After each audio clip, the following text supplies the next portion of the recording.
Hello, hello. Permettez-moi de m'asseoir avec vous en cette si belle matinée. Alors ce matin, j'aimerais évoquer le sujet de la data et de l'IA. J'ai vendu pour la première fois vendredi de la data générée par IA. Et c'est une grande nouvelle, c'est une grande première plutôt pour moi, parce que le but à la base n'était pas cela, et je me suis en fait rendu compte de ça lorsque j'ai fait la facture. Alors comment ça s'est passé? J'ai un projet sur lequel je travaille et j'avais besoin de pouvoir générer assez rapidement des pages, alors je ne vais pas rentrer dans les détails, hein, mais des pages avec de la data réelle, concrète, que je n'aille pas reprendre sur de la data déjà existante. Je voulais vraiment qu'elle soit générée d'après certains aspects, certaines méthodologies. Donc bah, j'ai créé un algorithme qui m'a simplement permis d'aller demander à des API de certaines intelligences artificielles de générer du contenu sous certaines formes et de les enregistrer dans une base de données d'une certaine manière. Donc j'ai mis à peu près 1 heure à penser l'algo, j'ai mis à peu près 5 heures à le créer, 1 heure à le tester et le débugger. Ensuite, je l'ai laissé tourner toute une nuit et au lendemain matin, j'avais à peu près 250 contenus qui ont été générés. Donc ça fonctionne.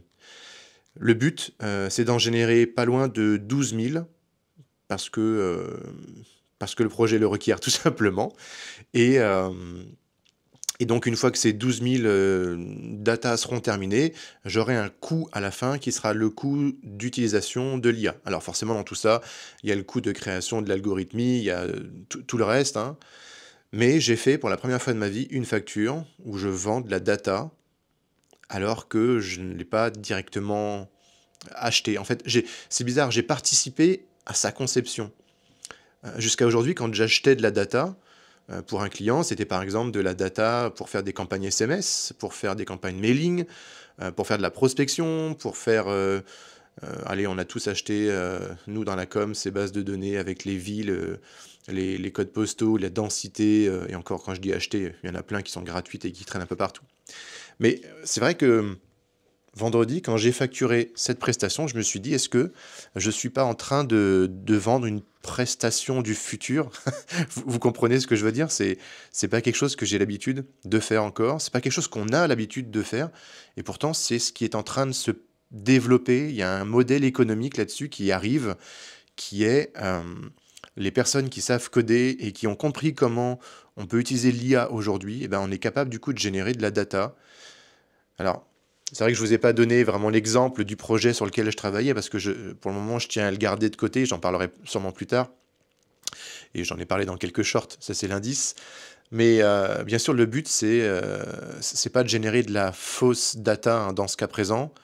Et encore, ça pourrait fonctionner, hein. Et le but n'est pas non plus d'aller trouver de la data d'adresse email ou autre. Là, on ne parle pas de scrapping.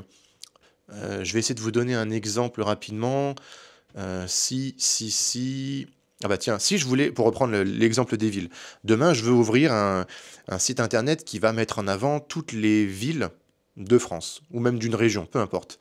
Je vais prendre un fichier CSV, Excel, qui va me lister toutes les villes existantes, les mettre dans un algo, et puis je vais demander à différentes API de me générer pour chaque ville, peut-être un- une photo de ce dont à quoi pourrait ressembler la ville, forcément le nom de la ville, aller récupérer la population, aller récupérer les édifices et monuments à visiter, avec les différentes horaires d'ouverture, imaginer sur une journée un parcours idéal à faire dans chacune des villes. Tout ça, les IA sont en capacité de les générer aujourd'hui, avec une marge d'erreur très très faible. Je l'ai fait pour d'autres contenus. Je l'ai fait par exemple bah, au sein du groupe Tertium. J'ai tenté pour voir l'expérience.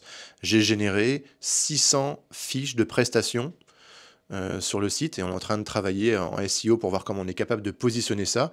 Mais on a estimé voilà, à la louche avec l'IA qu'on avait 600 prestations qu'on était capable de réaliser. Alors c'est très très large. C'est pas quelque chose que je peux vendre dans un catalogue. Mais ce sont des prestations sur lesquelles je peux me référencer sur Internet, sur lesquelles en tapant quelques mots-clés on peut me trouver. Et donc ça, encore une fois, c'est de la génération de data qui peut être vendue, hein, les prestations, les villes.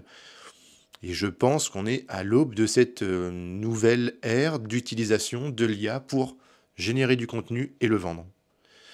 Vous voyez, je vous ai même pas parlé des fameux articles de blog que la plupart des personnes ont commencé à créer, et moi le premier, hein, en essayant en se disant que en générant tout d'un coup plein d'articles de blog, on serait très vu et très... Peut-être, mais je parie pas du tout sur ça. À mon avis, la valeur ajoutée de l'IA, elle n'est pas là aujourd'hui dans l'IA générative. Là, tout ce que je vous ai raconté, c'est super. En tout cas, c'est bien pratique. Il y a un mais, je lisais quand même ce matin, et c'est pas la première fois que j'en entends parler, que certaines IA, dont OpenAI, sont en train de réestimer les coûts d'abonnement mensuels avec des coûts d'abonnement qui pourraient aller jusqu'à 2000 euros par mois. Alors j'imagine que c'est pour certaines grandes entreprises, mais c'est vrai qu'aujourd'hui 20 euros par mois, c'est rien. Bon, après, les abonnements mensuels, le problème c'est qu'il faut... Dans le temps, on les cumule, on en a plein, et pour nous, en tant qu'entrepreneurs, entrepreneuses, c'est pas que ce sont des gouffres financiers, mais il faut faire attention parce qu'on a envie de tester plein d'outils aussi. Mais voilà, si demain, on prend l'habitude de plus en plus, là, aujourd'hui, de se reposer sur toutes ces technologies, eh ben, si demain les coûts, ils augmentent beaucoup, c'est ce que a fait Adobe, hein, avec sa suite créative où les tarifs ont explosé ces dernières années, bah, la concurrence s'est réveillée et puis aujourd'hui, il y a de moins en moins de monde qui utilise Adobe. Alors je ne sais pas demain ce que ça donnera au niveau de l'IA, mais voilà. Le fait est qu'aujourd'hui, ça c'est une prestation qui fonctionne, qui est dans l'air du temps. Et même pour vous, en fait, pour votre visibilité, il y a tellement de choses à imaginer. Quand j'imagine comme ça le potentiel de tout ça, jusqu'où est-ce qu'on pourrait aller, c'est incroyable. Et je pense que dans n'importe quel domaine, on peut générer comme ça plein de contenu pour être visible sur plein de choses et même venir challenger les sites qui sont là depuis des années, en fait. Je me suis forcément aussi posé la question de Wikipédia. Quel est son avenir si demain l'IA elle est capable de donner les mêmes informations que Wikipédia, mais avec des données peut-être plus à jour? Ça, c'est une autre question. Voilà, je voulais vous en parler ce matin parce que ça m'éclate comme sujet. Et j'essaie de voir les aspects positifs, hein, tout ce qu'on peut faire intelligemment avec ces nouveaux outils. Maintenant, moi, j'y retourne, donc je vous souhaite un petit café et je vous dis à plus.